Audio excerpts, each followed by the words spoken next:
देखिए, अब दूसरा टॉपिक आपका है राष्ट्रभाषा। जैसा कि हिंदी भाषा के विविध रूपों में आपने देखा कि अभी राजभाषा हुआ और राष्ट्रभाषा किसे कहते हैं। जैसे राजभाषा हुआ तो एक राजकाज की एक प्रशासनिक भाषा हुई, और ये दूसरा है राष्ट्रभाषा। राष्ट्रभाषा बहुसंख्यक भाषा, मतलब बहुसंख्यक लोगों में बोली जाती है, जिसका प्रयोग मतलब जो भाषा पूरे राष्ट्र में बहुत ज़्यादा बोली जाती है, बहुत ज़्यादा मतलब लिखी या पढ़ी जाती है, तो वही भाषा हमारी क्या कहलाती है, राष्ट्रभाषा कहलाती है।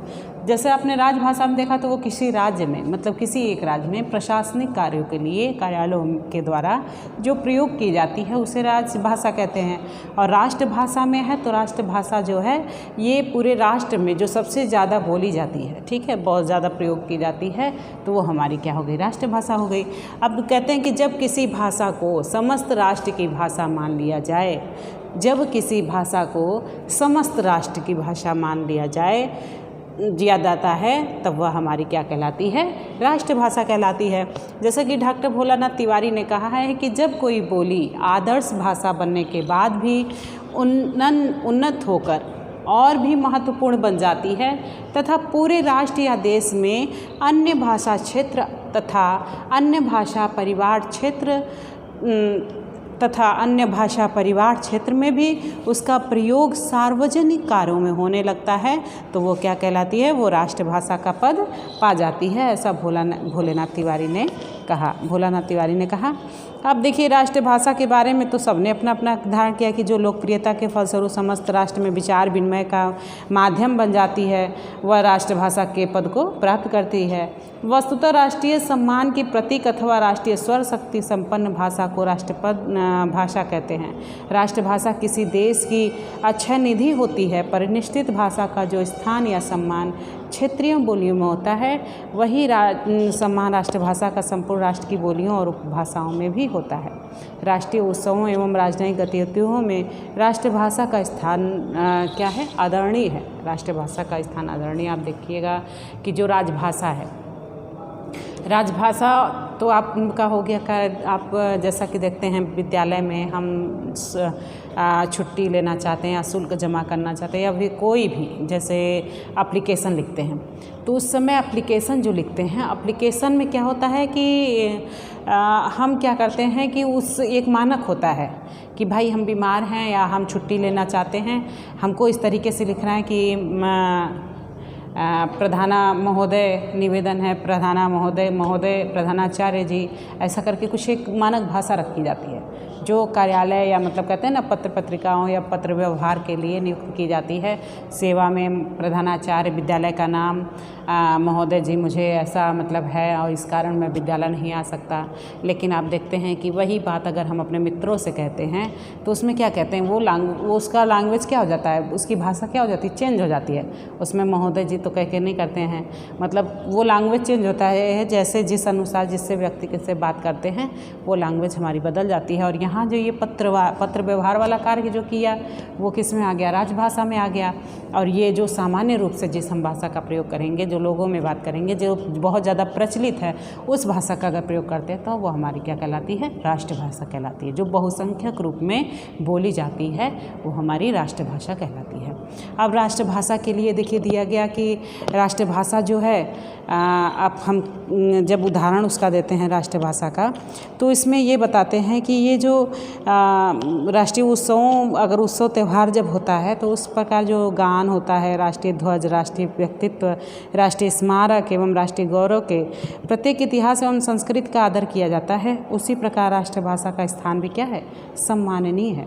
यद्यपि प्रत्येक राष्ट्र अनेक क्षेत्रों एवं प्रांतों में विभक्त होता है और उनकी जो भिन्न भिन्न बोलियां हैं, जो भिन्न भिन्न बोलियां तथा भाषाएं होती हैं, किंतु राष्ट्रीय एकता की गौरवमयी संस्कृति का ध्यान रखते हुए सभी राष्ट्रवासी सार्वजनिक अवसरों पर राष्ट्रभाषा का ही प्रयोग करते हैं।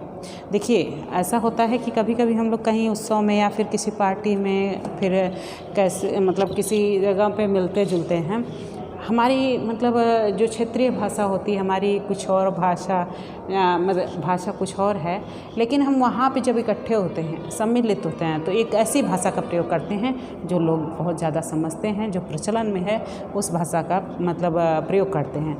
तो यहाँ में इसी को बताया गया कि उस जो पूरा महत्वपूर्ण उसका तभी है जो सार्वजनिक अवसरों पर हम राष्ट्रभाषा का ही प्रयोग करते हैं। राष्ट्रभाषा को परिभाषित करते हुए जैसे भोलानाथ तिवारी ने उन्होंने मतलब राष्ट्रभाषा को परिभाषित किया कि जब कोई आदर्श भाषा के बनने के बाद भी उन्नत होकर और भी महत्वपूर्ण बन जाती है। कोई आदर्श भाषा तो बनती है कि भाई जिसका प्रयोग मतलब हम कार्य ऐसी जगहों पे या इस स्थान पे ऐसे प्रयोग करना है, इस तरीके से करना है, लेकिन उस भाषा के बाद भी जिस भाषा का सबसे ज़्यादा प्रयोग होता है वो मतलब उन्नत होकर और भी महत्वपूर्ण बन जाती है, और भी महत्वपूर्ण बन जाती है तथा पूरे राष्ट्र या देश में अन्य भाषा क्षेत्र तथा अन्य भाषा परिवार क्षेत्र तथा अन्य भाषा परिवार क्षेत्र में भी उसका जो है प्रयोग सार्वजनिक कार्यों में होने लगता है। थोड़ा सा यहाँ पे 2 बार लिख दिए हैं, अन्य भाषा परिवार क्षेत्र तथा अन्य भाषा परिवार, यहाँ पे थोड़ा सा 2 बार लिख दिए, इसको कर दिया जाए, ठीक है। परिवार क्षेत्र में भी उसका प्रयोग सार्वजनिक कार्यों में होने लगता है तो वह राष्ट्रभाषा का पद पा जाती है। ये तो भोलानाथ तिवारी ने मतलब अपनी परिभाषा दी है। लेकिन इन्होंने राधिका प्रसाद त्रिपाठी ने भी अपने शब्दों में कहा है कि राष्ट्रभाषा उस भाषा को कहते हैं जो किसी राष्ट्र की आशा, आकांक्षा, परंपरा और सांस्कृतिक मूल्यों की अभिव्यक्ति करती है। यह किसी सरकार की स्वीकृति की मोहताज नहीं होती। बहुत इम्पॉर्टेंट पंक्ति है कि देखिए राष्ट्रभाषा जो है ये किसी सरकारी कार्यों की इसको मतलब उपलब्धि नहीं, नियुक्ति नहीं चाहिए कि इसको देखिए जैसा कि हमने कहा डॉक्टर राधिका प्रसाद भोलानाथ तिवारी का आपने देखा, फिर इसके बाद इन्होंने राधिका प्रसाद त्रिपाठी ने भी दिया कि राष्ट्रभाषा उस भाषा को कहते हैं जो किसी राष्ट्र की आशा, आकांक्षा, परंपरा व सांस्कृतिक मूल्यों की अभिव्यक्ति करती है या किसी सरकार की स्वीकृति की मोहताज नहीं होती है। इन्होंने कहा कि ये आशा, आकांक्षा, परंपरा जो व सांस्कृतिक मूल्यों की अभिव्यक्ति करती है, भाषा वही है। राष्ट्रभाषा उसी भाषा को कहेंगे जो हमारी इच्छा, आशाओं को, हमारी आकांक्षाओं को, हमारी जो रीति रिवाज परंपरा हैं, जो उसको सांस्कृतिक मूल्यों को सभी को क्या करती है, अभिव्यक्त करती है, सबके सामने दर्शाती है। यह किसी सरकार की स्वीकृति, ये अपने आप ही कह सकते बल्कि इसको किसी की सरकार की स्वीकृति की मोहताज नहीं होती, वही क्या कहलाती है, राष्ट्रभाषा कहलाती है। अब देखिए राष्ट्रभाषा का है कि राष्ट्रभाषा जो है किसी भी देश की राष्ट्रभाषा वही भाषा हो सकती है जिसे देश के सभी निवासी बोल मतलब सभी संपर्क में समान रूप से समझ और बोल सकें। हिंदी भाषा का एक लंबा इतिहास है, जैसा कि आपने देखा कि 11वां सदी से किसी न किसी रूप में महत्व की भाषा रही है। भारत के अधिकांश भागों में लोग इसे समझते हैं और बोलते हैं और स्वतंत्रता संग्राम में हिंदी की सर्वदेशी भाषा रही है। और हिंदी के संबंध में अगर देखा जाए तो गांधी जी के विचार उल्लेखनीय है। 1917 में गुजरात शिखा परिषद के सभापति के पद से बोलते हुए गांधी जी ने हिंदी को अंग्रेजी के मुकाबले राष्ट्रभाषा का पद दिए जाने का योग्य बताया। राष्ट्रभाषा की विशेषताओं पर, जैसे कि राष्ट्रभाषा की विशेषता है कि इसकी थोड़ी सी विशेषताओं पर प्रकाश डाल दिया जाए तो विशेषताएँ भी हैं इनकी। विशेषताएँ, राष्ट्रभाषा की जो विशेषताएं हैं, जैसा कि आप देखते हैं कि जो अमलदारों के लिए यह भाषा सरल होनी चाहिए। उस भाषा के द्वारा भारतवर्ष का आपसी सार्वजनिक, आर्थिक, राजनीतिक समन्वय होना चाहिए। और ये देखिए राष्ट्रभाषा की विशेषता है कि अमलदारों के लिए यह भाषा सरल होनी चाहिए, मतलब जो लोग सुनना चाहते हैं अमलदारों के लिए यह भाषा सरल होनी चाहिए।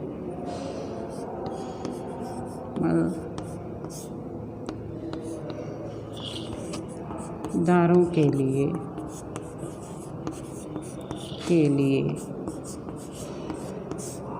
भाषा सरल होनी चाहिए। भाषा सरल होनी चाहिए। भाषा सरल होनी चाहिए। देखिए अमलदारों मतलब जो उसको समझने लेके जो समझना चाहें और समझते हैं, उस पर विचार विमर्श करते हैं, उनके लिए क्या होती है, भाषा सरल होनी चाहिए।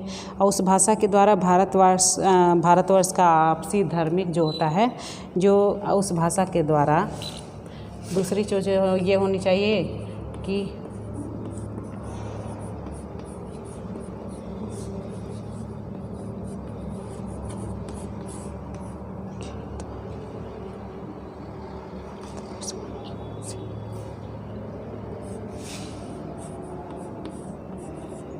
भारतवर्ष का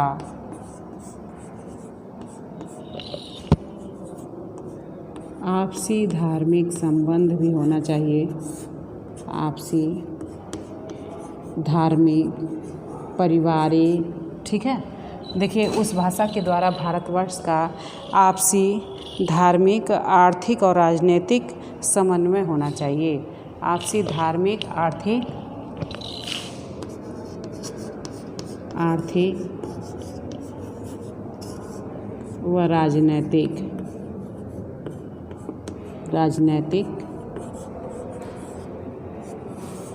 समन्वय होना चाहिए।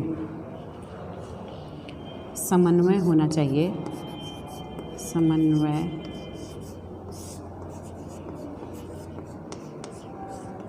होना चाहिए। और देखिए, तीसरा होगा कि यह ज़रूरी है कि भारत के बहुत से लोग उसे बोलते हों। यह ज़रूरी हो, यह आवश्यक है कि भारत में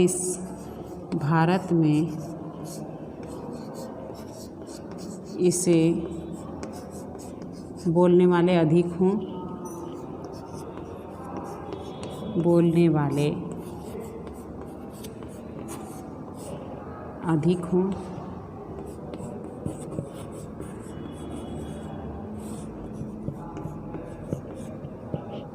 भारत में इसे बोलने वाले क्या हों? अधिक संख्या में हों। और देखा, राष्ट्र के लिए वह भाषा आसान होनी चाहिए।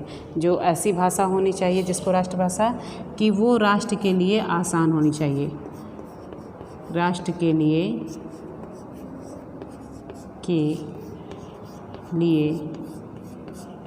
आसान होनी चाहिए। आसान या सरल होनी चाहिए। आसान होनी चाहिए। और कई विशेषताएं हैं, जैसा कि मतलब होगा कि राष्ट्र के लिए ये आसान होनी चाहिए, राष्ट्र के लिए वह भाषा आसान होनी चाहिए, बहुत लोग उसे बोलते हों। इस भाषा पर विचार करते समय किसी क्षणिक या अल्पस्थायी बात पर जोर नहीं देना चाहिए। कई सारी विशेषताएं हैं, जैसा कि 1918 ईस्वी में इंदौर में संपन्न हो रहे 8वें हिंदी साहित्य सम्मेलन समारोह के अवसर पर सभापति पद पर बोलते हुए गांधी जी ने स्पष्ट कहा कि देश की राष्ट्रभाषा वही हो सकती है जो सहज और सर्वोत्तम हो, अर्थात दूसरी भाषाओं के बोझ से दबी न हो। हिंदी वह भाषा है जिसे उत्तर में मुसलमान बोलते हैं। मेरा यह मत है कि हिंदी ही हिंदुस्तान की और राष्ट्रभाषा हो सकती है और होना भी चाहिए। आप हिंदी को राष्ट्रभाषा का गौरव प्रदान करें। हिंदी सब समझते हैं, इसे राष्ट्रभाषा बनाकर हमें अपना कर्तव्य पालन करना चाहिए। मात्र गांधी जी ही नहीं, स्वामी दयानंद सरस्वती और बंगाल के केशव चंद्र सेन, मतलब आपने देखा कि जो ब्रह्म समाज, आर्य समाज की स्थापना करने वाले, जब हिंदी का विकास होने लगा उस समय मतलब कई लोगों ने अपना विचार व्यक्त किया, तो वो उन्होंने लोगों ने भी क्या किया कि उसी दृष्टि से भारतीय एकता, हिंदी अखिल भारत की जातीय भाषा या राष्ट्रभाषा बनने योग्य है। सभी ने ये कहा कि ये क्या है, अखिल भारत की जातीय भाषा या राष्ट्रभाषा बनने योग्य है और उसकी जो दृष्टि से भारतीय एकता के लिए सबसे आवश्यक है एक राष्ट्रभाषा और उसके सर्वथा योग्य जो हिंदी भाषा है। हिंदी भाषा ही है जो पूर्व से पश्चिम तथा उत्तर से दक्षिण तक पूरे भारत में परिव्याप्त है। अंग्रेज़ों का यहाँ प्रयास होगा कि ऐसा न हो पाए, परंतु यदि ऐसा संभव हो जाए तो भारतीयों में परस्पर छूट नहीं होगी। इस एकता को देखकर अंग्रेज़ भी भयभीत होंगे। जैसा कि अगर ऐसा होगा तो नहीं, वो तो चाहते हैं अंग्रेज़ की यहाँ नहीं अंग्रेज़ी भाषा, मैकाले जैसे अपने मैकाले का मतलब शिक्षा पद्धति पढ़ा होगा तो कि वो मतलब अंग्रेज़ी ही माध्यम, शिक्षा का माध्यम मान रहे थे और अंग्रेज़ी ही होना चाहिए। लेकिन बहुत लोगों ने माना, जैसा कि अपने दयानंद सरस्वती, केशव चंद्र ने और गांधी जी ने, कई लोगों ने ऐसा माना कि नहीं, हिंदी ही हमारी राष्ट्रभाषा होनी चाहिए और सबसे ज़्यादा बोलने वालों की संख्या हिंदी है। ऐसा तो सभी लोग मानते थे। लेकिन हिंदी के संबंध में सुभाष चंद्र बोस और बंकिम चंद्र चटर्जी और रविन्द्रनाथ टैगोर सभी का अभिमत था कि इसे राष्ट्रभाषा होना चाहिए। और 1938 ईस्वी में जो वर्धा में सुभाष चंद्र बोस ने कहा था कि हिंदी का जो प्रचार इसलिए किया जा रहा है कि यह बहुत व्यापक रूप में बोली और समझी जाती है और जो भाषा विचार से सरल तथा नम्य है, इसकी शैली सरल और स्वाभाविक अवश्य होनी चाहिए। हमें एक मिश्रित भाषा का निर्माण करना हो चाहिए, जो न तो हिंदी हो, न उर्दू हो, न हिंदुस्तानी हो। जो भाषा उत्तर में बोली जाती है वही हमारी भाषा का प्रमाण है, इन्होंने कहा। और रविन्द्रनाथ टैगोर ने कहा कि हमें उस भाषा को राष्ट्रभाषा रूप में ग्रहण करना चाहिए जो देश के सबसे बड़े भूभाग में बोली जाती है, और जिसे स्वीकार करने के लिए महात्मा जी हमसे आग्रह किया। अर्थात कौन सी भाषा थी? महात्मा जी या रविन्द्र टैगोर या बंकिम चंद्र जी या फिर केशव चंद्र गांधी जी, इन्होंने मतलब क्या कहना चाहा, किसको राष्ट्रभाषा मानना चाहिए, ऐसा विचार किया। तो कौन सी भाषा सब मानते थे, और आप कौन सी भाषा चाहते हैं? ये भी आप जानते हैं कि हिंदी आप भी जानते हैं कि अगर हमारी मैम हिंदी में बोलेंगी या हिंदी में हमारे सर लोग समझाएंगे तो हमको ज़्यादा बेटर समझ में आएगा। अगर वही चीज़ उर्दू में या इंग्लिश में या फिर मतलब ऐसी भाषा जिसको आप ना समझ पाएँ उस भाषा में कहा जाए तो आपका क्या होगा? आपको भी नहीं समझ में आएगा। आप भी चाहते हैं कि हमारी लैंग्वेज में ज़्यादातर अच्छा बताया। तो नई शिक्षा पद्धति आई है, इसमें ये बताया गया कि मातृभाषा में शिक्षा हो, कि मातृभाषा जो आपकी क्षेत्रीय भाषा हो उसमें आपको शिक्षा दी जाए। अगर ऐसा हो जाए तो शायद आप पढ़ने में और आसानी हो जाएगी, समझने में और आसानी हो जाएगी। वैसे हिंदी तो आप सब लोग समझते हैं, इतने महान तो आप लोग हैं ही। जो हिंदी हमारी राष्ट्रभाषा जिसको माना गया राजभाषा है, वो हिंदी को तो आप समझने वाले मतलब है ही। अब देखिए इसमें यह है कि इन्होंने तो भारत के विभिन्न भागों में जो अनेक देश थे, एनी बेसेंट ने भी कहा है कि भारतीयों में नहीं, इस देश के स्वतंत्रता संग्राम में भाग लेने वाले विदेशियों ने भी हिंदी को ही भारत की राष्ट्रभाषा बना। क्योंकि विदेशी में एनी बेसेंट क्या थी, विदेशी थी ना, उन्होंने भी लेकिन चाहा था कि हमारी राष्ट्रभाषा क्या है, हिंदी ही हो। अब यहाँ पे है कि भारत के भिन्न भिन्न भागों में जो अनेक देशी भाषाएं बोली जाती हैं, उसमें एक भाषा ऐसी है जिसमें से सब भाषाओं की अपेक्षा एक सबसे बड़ी विशेषता है, वह यह है कि उसका प्रसार सबसे अधिक है, वह भाषा हिंदी है। हिंदी जानने वाला आदमी संपूर्ण भारतवर्ष में मिल सकता है और वह भारतवर्ष में यात्रा कर सकता है, और भारत के सभी स्कूलों में हिंदी शिक्षा अनिवार्य होनी चाहिए। जैसा कि आप देखेंगे इंग्लिश मीडियम हो चाहे कोई भी विद्यालय हो, हिंदी शिक्षा तो अनिवार्य है ही। और सबसे ज़्यादा एग्ज़ाम में भी पूछता है, ऐसा अगर कोई कंपटीशन एग्ज़ाम नहीं है जिसमें हिंदी के क्वेश्चन न हो, ज़रूर हिंदी पूछा जाता है। और हिंदी क्योंकि यही तो हमारी राष्ट्रभाषा हमारी जिसको कई देशों से मिलाती है।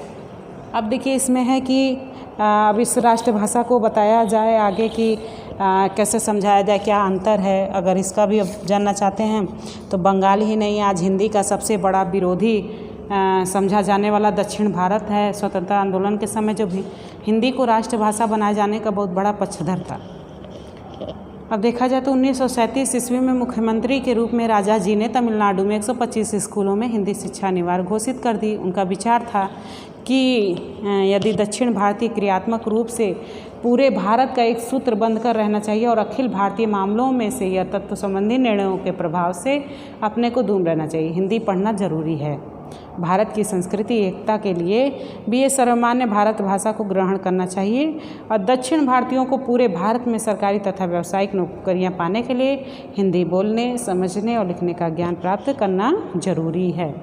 दक्षिण भारत के अंतःशन आयंगर जिस फार्मूले पर संविधान में राजभाषा प्रश्न उत्पन्न होता है कि जब अंग्रेजी का अंत हो जाए तो फिर उसके स्थान पर समस्त भारतवर्ष के लिए एक सामान्य भाषा होना ही आवश्यक है।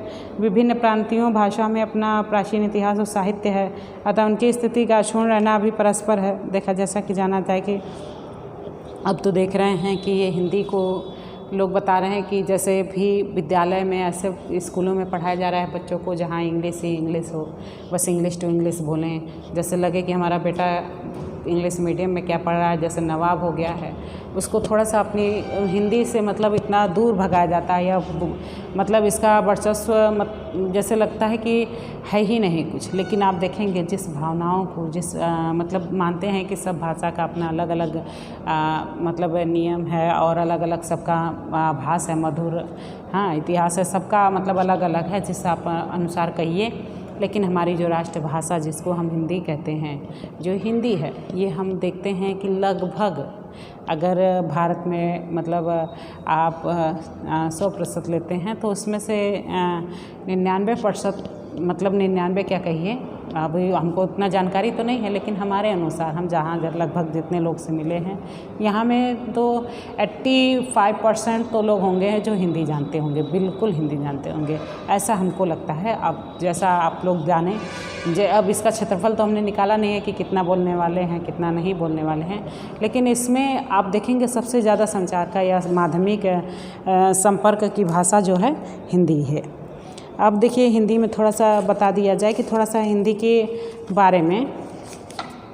तो राष्ट्रभाषा के बिना जब कोई भी राष्ट्र नहीं कहला सकता, अगर कोई राष्ट्रभाषा ही नहीं रहेगी तो वो राष्ट्र नहीं कहला जा सकता। जिस प्रकार किसी राष्ट्र की सीमाओं के अंतर्गत पड़ने वाले भूखंड, देशवासी तथा संस्कृति महत्वपूर्ण हैं, उसी प्रकार राष्ट्र के विचारों की समवायिका सामान्य राष्ट्रीय भाषा भी आवश्यक है।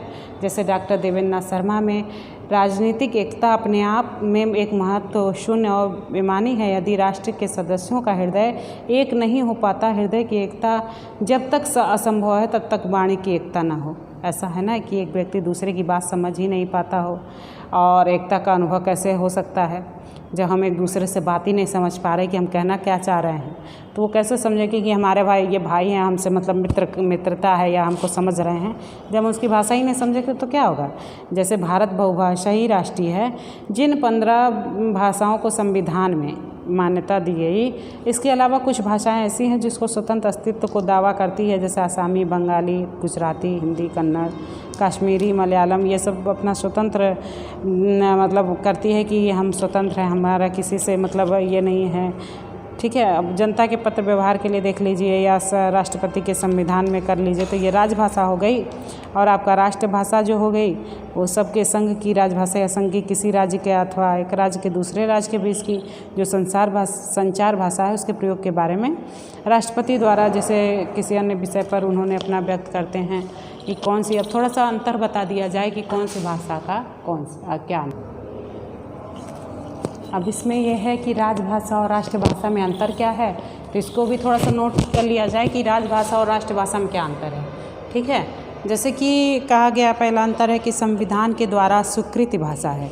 ठीक है, संविधान के द्वारा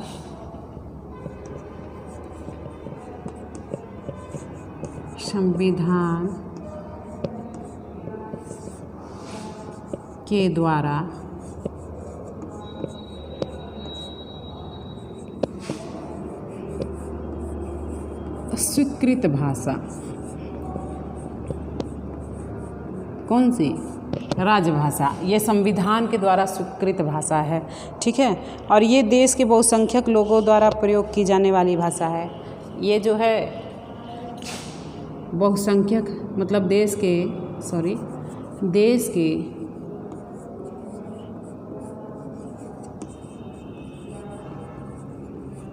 बहुसंख्यक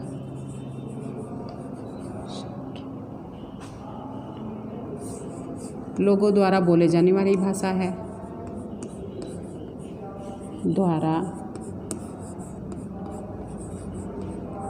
बोली जाने वाली भाषा है। ठीक है, ये बहुसंख्यक लोगों में बोली जाती है राष्ट्रभाषा देश के बहुसंख्यक लोगों में। और राजभाषा का क्षेत्र सीमित होता है। देखिए इसका क्या होता है, ये किसी राज्य में ही बोली जाती है ना। राजभाषा का क्षेत्र सीमित होता है। राजभाषा का क्षेत्र सीमित होता है तो राष्ट्रभाषा का क्षेत्र क्या होगा, इसका ठीक उल्टा होगा, अंतर लगा रहे हैं ना। तो राष्ट्रभाषा का क्षेत्र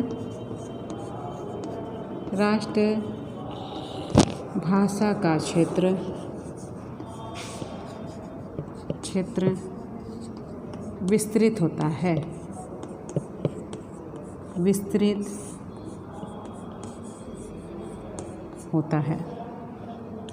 ठीक है, राजभाषा का सीमित होता है क्योंकि किसी एक राज्य में बोला जाता है और राष्ट्रभाषा जो बहुत लोगों द्वारा बोला जाता है, पूरा राष्ट्र लेवल में बोला जाता है, तो इसका क्षेत्र कैसा है, विस्तृत होता है।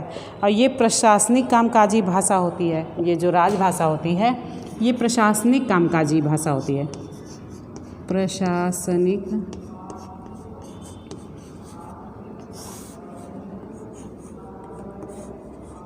कामकाज की भाषा होती है, कामकाज की भाषा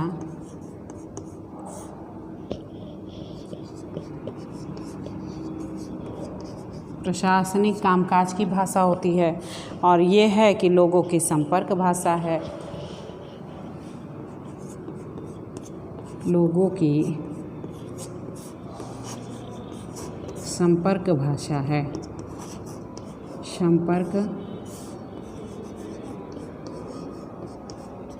भाषा है।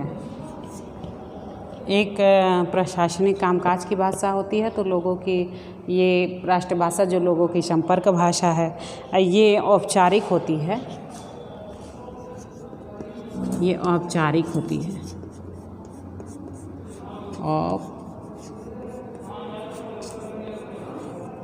औपचारिक होती है।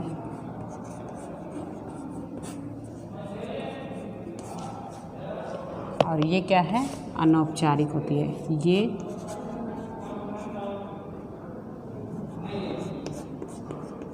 अनौपचारिक होती है, ये अनौपचारिक होती है, ठीक है।